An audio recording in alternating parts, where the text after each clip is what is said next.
ኣብ ኢትዮጵያ ክልተ ዓበይትን ዘበናውን ሞያታት ዝጀመረ ኤርትራዊ ታሪኩን ስርሑን ክነዘንቱ ኢና።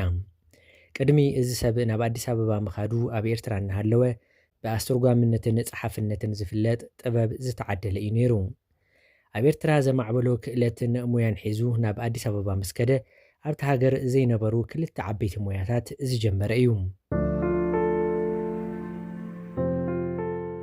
ቅድሚ ኣብ ኣዲስ ኣበባ ዝጀመሮም ስራሕቲ ምዝንታውና ኣብ እዋን ኩናት ዓድዋ ዝነበሮ ግደ ክነቐድም ጣልያን ናብ ኤርትራ ምስ ኣተወ ኣስተርጓሚ ኮይኑ ንዝተወሰነ እዋን ዘገልገለ እዩ።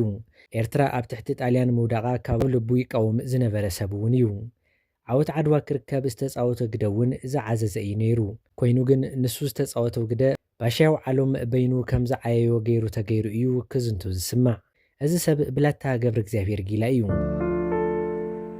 ብላታ ገብረ እግዚኣብሔር ጣልያንኛ ይኽእል ስለ ዝነበረ እቶም ጣልያናውያን ዝዛረብዎ ንባሻያው ዓሎም፣ ባሻያው ዓሎም ዝዛረቦ ድማ ነቶም ጣልያን ብምትርጓም ኣብቲ ስለላዊ ስራሕቲ ዓብይ እጃም ዝተፃወተን ምስ ባሻያው ዓሎም ተዋዲዱ ዝተቃለሰን ሰብ እዩ።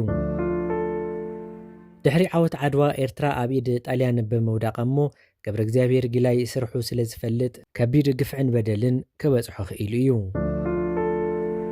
ብላታ ገብረ እግዚኣብሔር ካብ ኤርትራ ናብ ኣዲስ ኣበባ ቤተ መንግስቲ ሃፀይ ምኒልክ ከይዱ ዘበናዊ ግጥሚ ኣምሓርኛ ብምፅሓፍ ዝቐደሙ ሰብ የለን። ቀደም ኢሎም ይፅሓፉ ዝነበሩ ግጥመታት ግእዝን ኣምሓርኛን ዝተሓናፈፆም ብኣታታት ግጥሚ ዘየማሉ እዮም ነይሮም። ረቑሓታት ዘበናዊ ግጥሚ ዘማልአ ግጥሚ ኣምሓርኛ ምፅሓፍ ዝተጀመረ ገብረ እግዚኣብሔር ጊላይ ምፅሓፍ ምስ ጀመረ እዩ። ኣቶ አንድነት ነግሶ በኛ ላይ ቢገዛ ጠላት ማይጎዳ ምቀኛ ማይበዛ እስኪ ይህንን ሀገር አታድርጉት ዋዛ የሰው መጫወቻ እንዳይሆን ብዝበዛ ነቃ ነቃ በሉ አትሁኑ ፈዛዛ እውቀት አስተምሩ አማካሪ ሚብዛ እችን የኔን ምክር አታድርጓት ፌዛ። እዛ ግጥሚ ቅድሚ 100 ዓመታት ብላታ ገብረ እግዚኣብሔር ጊላይ ካብ ዝፀሓፈን ግጥምታት ሓንቲ እያ። ብላታ ገብረ እግዚኣብሔር ጊላይ ጀማሪ ዘበናዊ ግጥሚ ኣምሓርኛ ጥራሕ ኣይኮነን፣ ኣቦ ጋዜጠኝነት ኢትዮጵያ እውን እዩ። ኣብ ኢትዮጵያ እታ ፈላሜቲ ጋዜጣ ዝተሓተመት በዚ ሰበብ ኢላ እያ።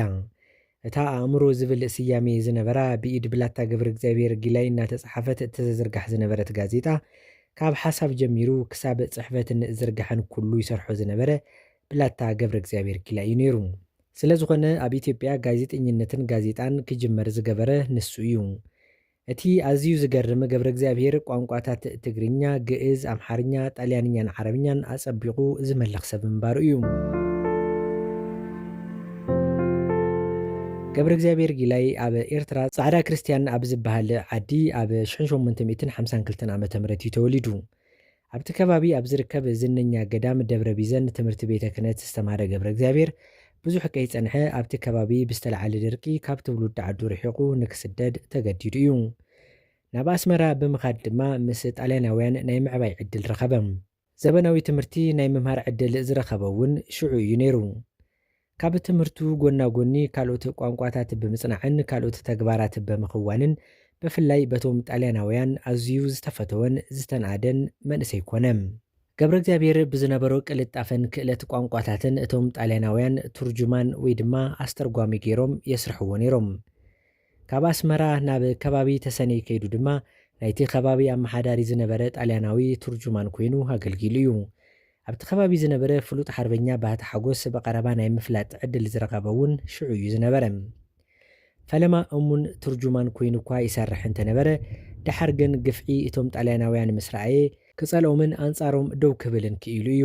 ብፍላይ ሰብ ብሂወቱ እናሃለወ በቶም ጣልያናውያን ብሓዊ ክቃጸል ምስ ረኣየ እቶም ወረርቲ ካብ ዓዱ ዝወፅሉ መንገዲ ከናዲ ጀመረ። ኣብ እዋን ኩናት ዓድዋ ምስ ባሻያው ዓሎም እናተናበበ ሓበሬታ ብምቕባል ኣብ ልዕሊ እቶም ወረርቲ ዘብፅሖ ዕንወት ኣዝዩ ዝዓበየ እዩ ነይሩ። ዋላ እኳ ኣብቲ ኩናት ዝገበረ ገይሩ ምስቶም ጣልያናውያን እንተወዓለ ብወገን ጣልያን ኣብ ጥርጣረ ኣትዩ ነይሩ እዩ። ኣብ መንጎ ድማ ካብ ራእሲ መኮነ ዝተለኣኸ ደብዳቤ ኣብ ኢዱ ስለ ዝተረኸበ ገዝኡ ንኽፍተሽ ምኽንያት ኮነ።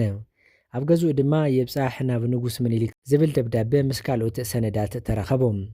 እቶም ሰነዳት ገብረ እግዚኣብሔር ምስ መንግስቲ ኢትዮጵያ ይሰርሕ ከም ዝነበረ ዘረጋገፁ ስለ ዝነበሩ ናብ ጣልያን ናፖሊ ተወሲዱ ተኣሰረ። ድሕሪ 2 ወርሒ ናብ ኤርትራ ተመሊሱ ኣብ ደሴት ናኩራ ንክእሰር ተገበረ። ኣብቲ ቤት ማእሰርቲ ካብ ዝነበሩ እሱራት ንሓደ ዋርድያ ብምቕታል 100 እሱራት ኣምሊጦም ወፁ። ካብቶም ሽዑ ዘምለጡ ድማ ገብረ እግዚአብሔር ጊላይ ሓደ ነይሩ። ገብረ እግዚአብሔር ካብ ደሴት ናኩራ ምስ ኣምለጠ ናብ ትግራይ ኣተወ። ሽዑ ትግራይ ብራእሲ መኮንን እያ ትመሓደር ነይራ።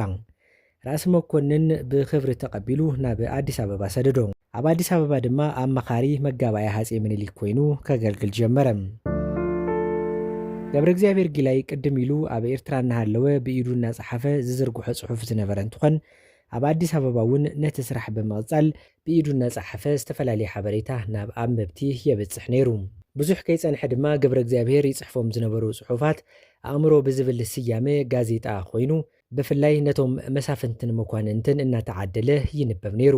ብላታ ገብረ እግዚአብሔር ጊላይ ብኢዱ እናፀሓፈን እናባዝሐን መኳንንትን መሳፍንትን ንኸንብብዎ ይገብራ ዝነበረት ጋዜጣ ኣእምሮ ድሓር ኣንድሪያስ ካቫድያ ዝተባሃለ ኣርመናዊ ብዘተኣታተዎ መሐተሚ ማሽን ብ24 ቅዳሕ እናተሓተመት ዝርግሓኣ ኣስፊሓ ነይራ።